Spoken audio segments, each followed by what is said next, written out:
Coming to you from the Forge of Freedom studio in the heart of America. A podcast dedicated to preserving freedom and inspiring personal success.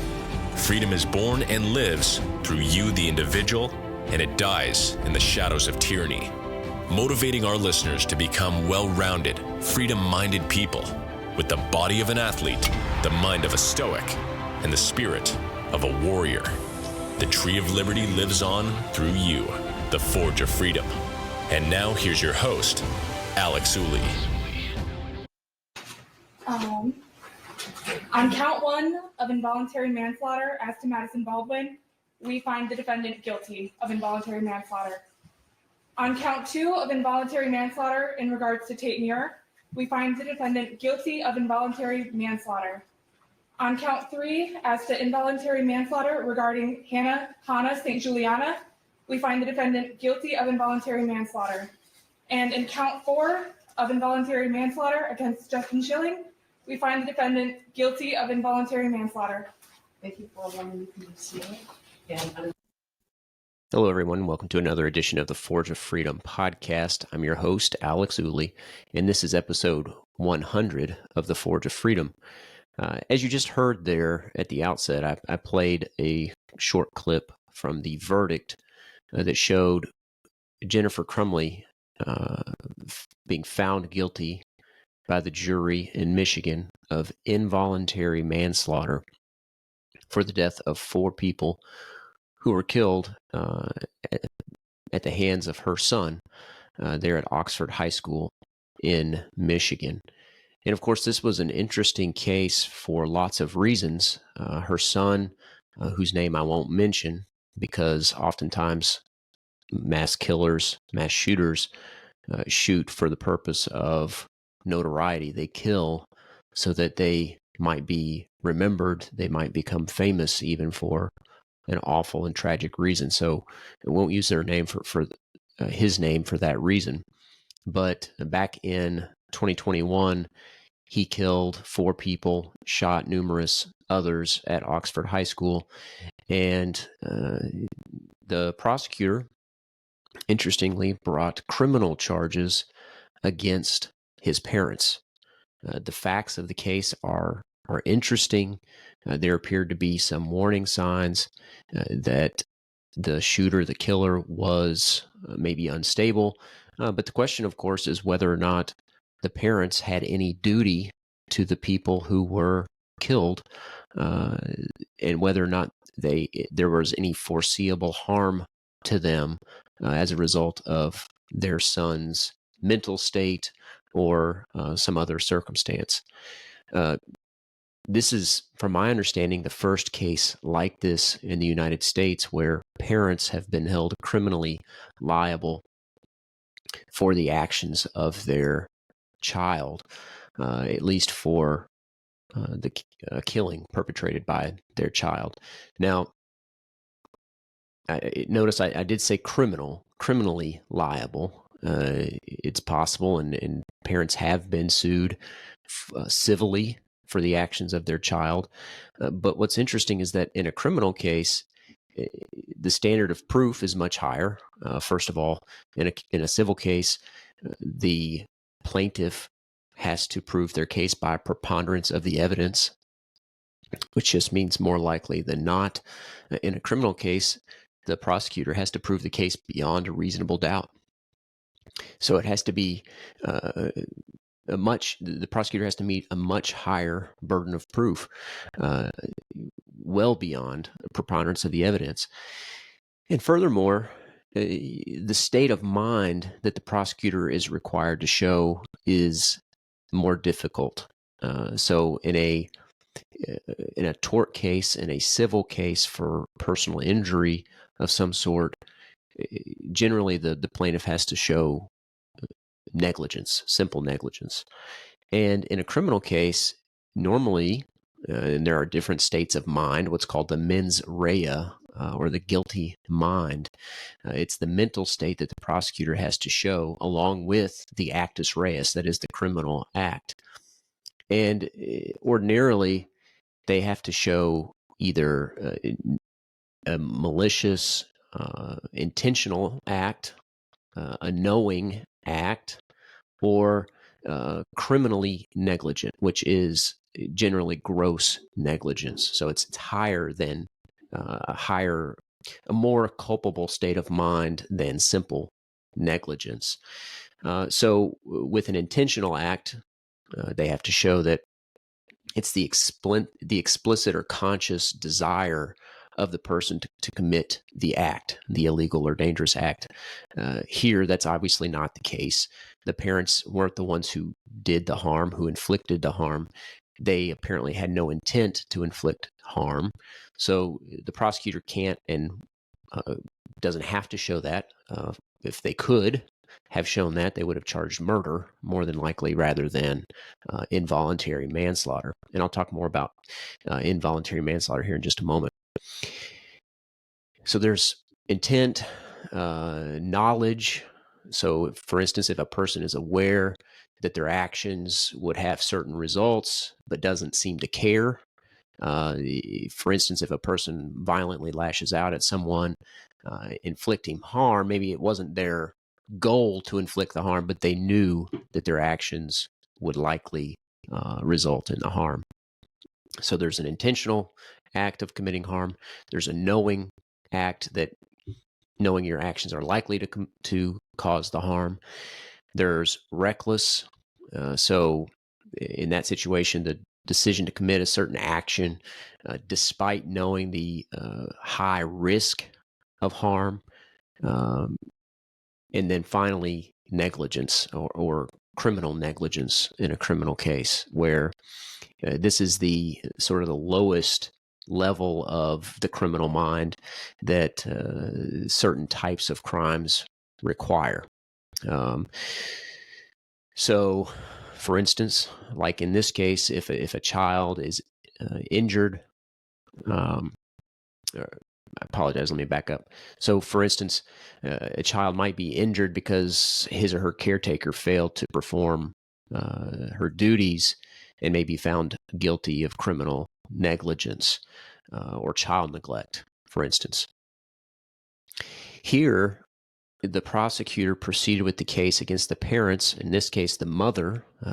The father is set to be tried later this year, based on the theory that they were criminally negligent, that there were these warning signs that their son might commit these horrific acts, and that they failed to act reasonably to prevent them. And so this is interesting for a number of reasons, like I said, because it's the first case of its kind. As you heard, Jennifer Crumbley, the mother, was found guilty on 4 counts of involuntary manslaughter. And each of those counts carries up to 15 years, is my understanding, in Michigan. So it's a serious crime with serious consequence. And obviously, it's tragic. But ordinarily, parents are not tried in these sorts of cases because they didn't directly cause the harm. There was some intervening act, i.e., someone else committed the violent crime. And here the shooter pled guilty. He pled guilty in October to all 24 charges against him, including murder and terrorism, and he was sentenced to lifetime in prison without the possibility of parole. But there's been this desire for a number of years to do something, to try to prevent these mass killings, particularly in schools. And I think that this case is partly an outgrowth of that desire, especially by gun control groups, to try to limit the possibility of these sorts of tragic incidents happening. The theory is that, maybe if parents realize that they could be held criminally liable for the acts of their children, they might take more precautions in how firearms are stored, for instance, or when and where their children have access to the firearm. And what's interesting about this is it's hard to predict to what extent this case could be used to try to implicate other people, other entities. For instance, what responsibility does an FFL have, a firearms dealer? What responsibilities does a firearms manufacturer have? Now, I think those responsibilities are far more remote than that of a parent. For instance, we've talked about on this show before how oftentimes, especially gun control groups, will go after the firearms manufacturer because somebody used their product unlawfully. But we would never do that, for instance, with somebody who drives a vehicle drunk. You wouldn't sue Ford because somebody drove their vehicle drunk. Ford didn't have anything to do with that. They didn't cause the person to drive drunk, just like Colt or Glock didn't cause anyone to use their firearm, their product, unlawfully. And there is a protection in the law called the Protection of Lawful Commerce in Arms Act that helps prevent those sorts of cases. But there's a big push to cut that away, to eliminate that protection and to allow cases to go forward against firearms manufacturers. But the other thing that's been pushed as a result of situations like this are what's called safe storage laws. And in fact, Michigan passed a safe storage law, which I believe takes effect later this week, I think February the 13th. And I'll link to an article about that. I've got an article here from it's michigan.gov, Health and Human Services, with a digest about what they say the law is there. This new law that was enacted by the Public Act 17 of 2023. And it creates liability for parents who do not store firearms according to the law. And it creates at least misdemeanor liability and potentially felony liability, depending on the circumstances. So if you're in Michigan, you certainly want to check this out and be aware of it. But the problem with these safe storage laws, and of course, I would certainly encourage people to store their firearms in a safe manner. We talk about firearms safety on this podcast a lot. As a firearms instructor, that's one of the most important goals of a basic firearms class or course, is to instill in our students responsibility and safe handling of firearms. And if you follow the NRA rules, I'll just say what they are here. Always keep your firearm pointed in a safe direction. Always keep your finger off the trigger until ready to use. And always keep the firearm unloaded until ready to use. And part of that is that unloaded part is making sure, obviously, that if somebody who obtains the firearm who isn't supposed to have it, that it's unloaded when it is. But furthermore, you should go to the next step. When you're not using the firearm, you should keep it stored securely. But on the other hand, I don't believe that a safe storage law creating a requirement that a firearm should be stored safely actually helps, and I think has lots of unintended consequences, like so many laws. And I'll link to this article by John Lott at crimeresearch.org. He says, why gun storage laws would do more harm than good. And he wrote this article after the mass shooting at Oxford High School. And the article points out that there's this big push to implement and pass these safe storage laws, but he points out how infrequent these sorts of attacks are, where the juvenile or the killer, even if they're not a juvenile, obtains a firearm from their parent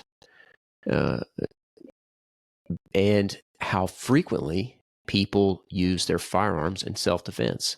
So if you look at both sides of the ledger, these sorts of incidents, while tragic, are incredibly rare, whereas people using their firearm in self-defense is incredibly common. Of course, they're not reported very much by mainstream media, but they do, in fact, happen quite frequently. And he talks about, I'll just read part of it here. He says, according to my research, which has been published in the Journal of Law and Economics and elsewhere, such laws make it more difficult for people to defend themselves and their families successfully. As a result, criminals become more emboldened to invade people's homes. There have been 300 more total murders and 4,000 more rapes occurring each year in states with these laws, that is, safe storage laws. Burglaries are also dramatically higher. And he goes on here and makes this comparison that he's made on numerous other occasions between the United States and the United Kingdom, between what are called hot burglaries, that is, burglaries where the residents are home, and burglaries where no one is home. He says, if you want to see the importance of deterrence, consider so-called hot burglaries, where residents are at home when criminals strike. The United Kingdom not only has twice the burglary rate as the United States, but 59% of break-ins there are hot burglaries. By contrast, the U.S. has a hot burglary rate of 13%. Consistent with this, surveys of convicted burglars in the two countries indicate that American criminals spend about twice as much time casing a home before they break in. The reason?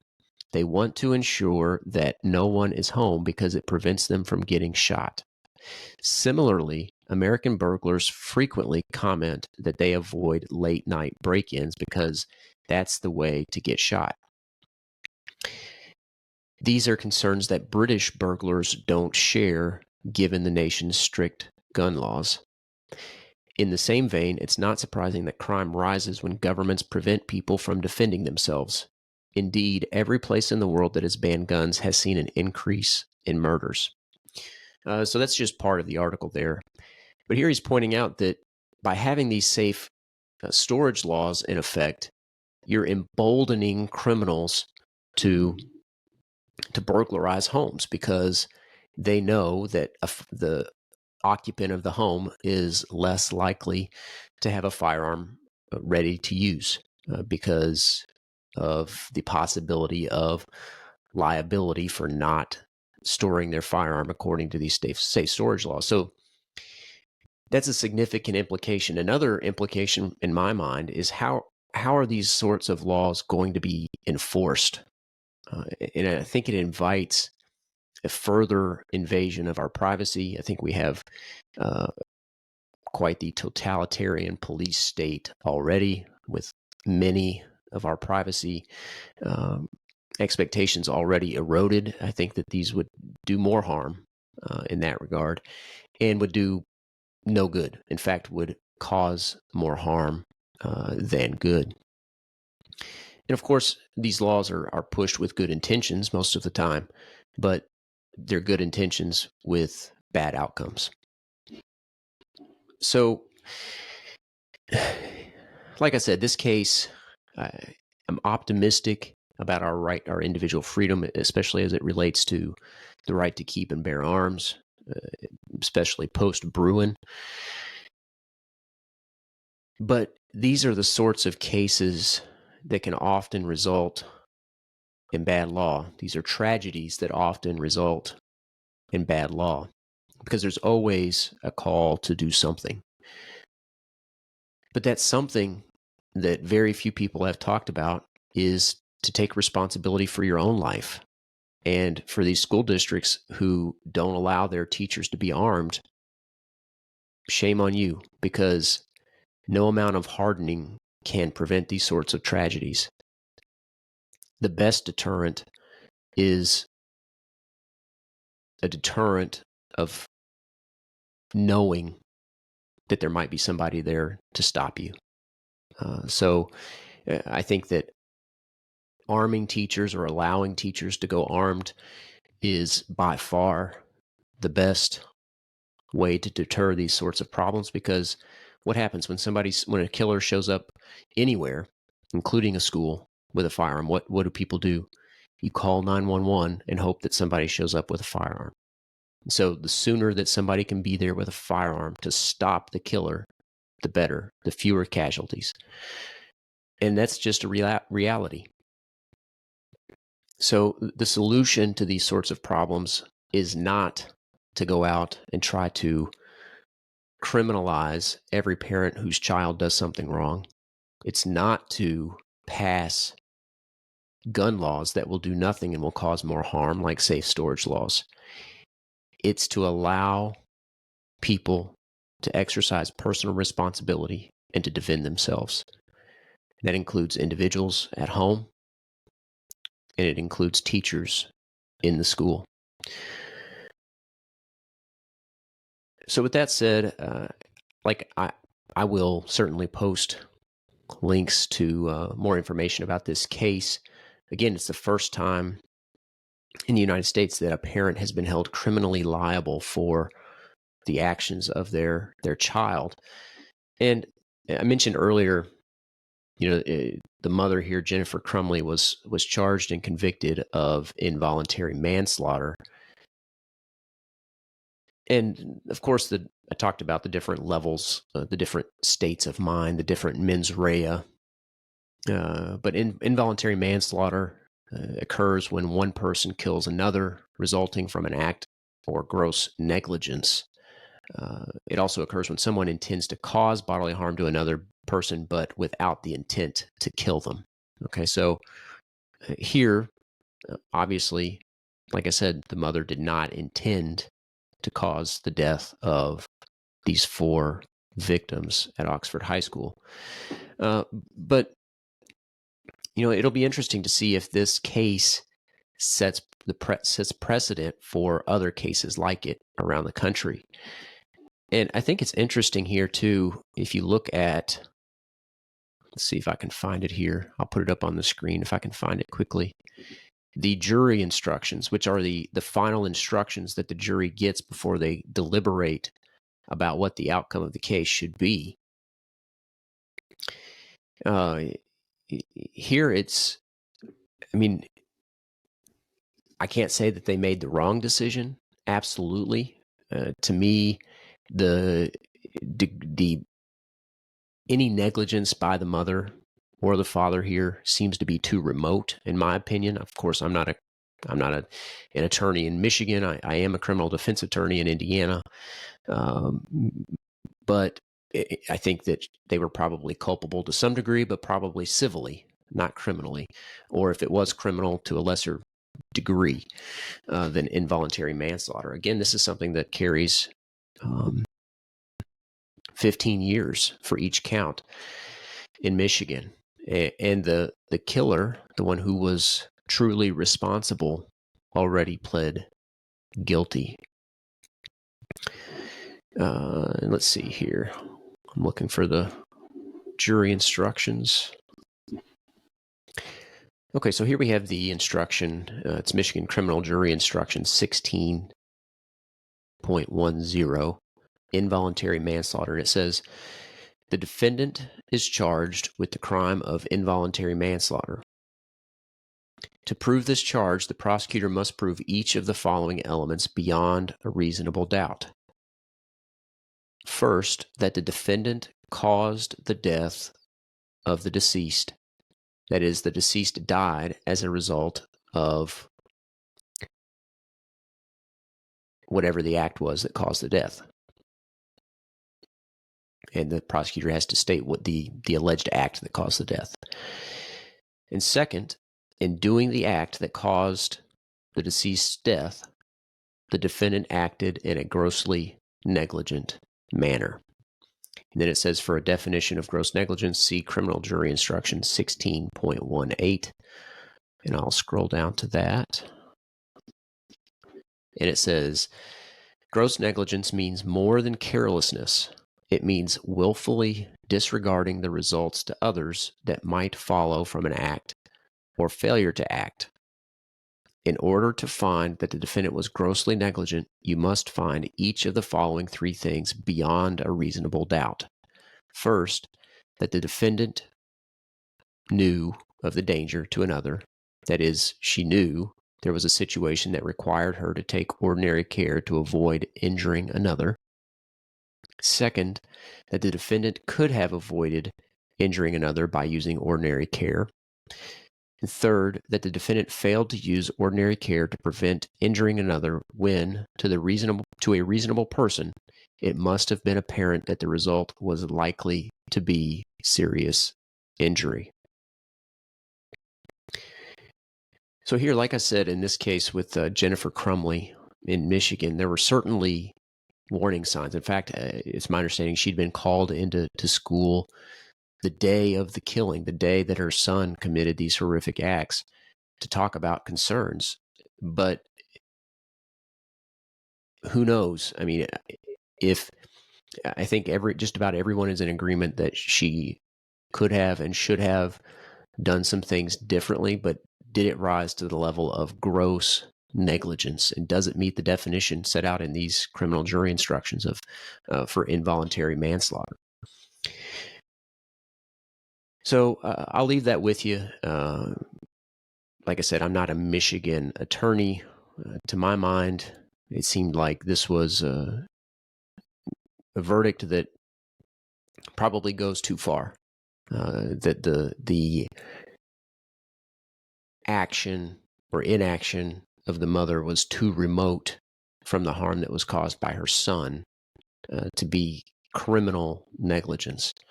But that's just my opinion. And of course, other people can have differing opinions, and I'll leave that to you to decide.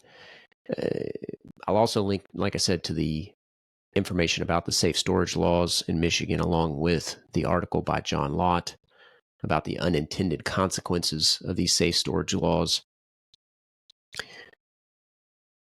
And finally, like I said, if you're living in Michigan and you're concerned about how to comply with these safe storage laws, I'm not a Michigan attorney, but I'd encourage you to reach out to someone with knowledge, an attorney in Michigan, about the safe storage laws that are being implemented there. So anyway, I hope you enjoyed this discussion. It's an interesting case. Like I said, it'll be interesting to see how it's used going forward, and if it does set a precedent for future cases like it, or is it just an outlier? It's hard to say. But I think that the facts of this case were particularly horrific, but nevertheless, I'm almost certain that gun control groups will try to use this as an example for at least future gun control laws, if not future cases, to chip away at individual liberty.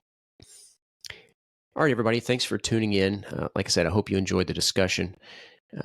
I hope that you will take steps you need to take to be a responsible gun owner and a responsible person. I mean, that's part of the point of this show, The Forge of Freedom, is to encourage people to take personal responsibility for themselves and their loved ones, so that we don't provide a target for people to take away our freedom. And in acting responsibly, in taking care of ourselves and our loved ones, we can thereby preserve our freedoms for ourselves and for future generations. As always, don't forget to like and subscribe to help us spread the message of freedom. Like I said, this is episode 100. It's kind of hard to believe that we're 100 episodes into this podcast already. I've really enjoyed all of the discussions with the solo episodes where I sometimes just talk about a topic that's of interest to me, and as well as the guest episodes where I get to talk to really thoughtful and interesting people. I hope you've enjoyed them as well, and I hope that you'll leave a review, like and subscribe to help us spread the show to other folks and help us spread the message of liberty. As always, until next time, remember, you are the Forge of Freedom. Thanks for listening to this episode of Forge of Freedom. Be sure to subscribe wherever you heard this podcast so you never miss a future episode. For more information or to connect with Alex, you can go to forgeoffreedom.com or follow him on Twitter at Forge of Freedom. Until next time, remember, you are the Forge of Freedom.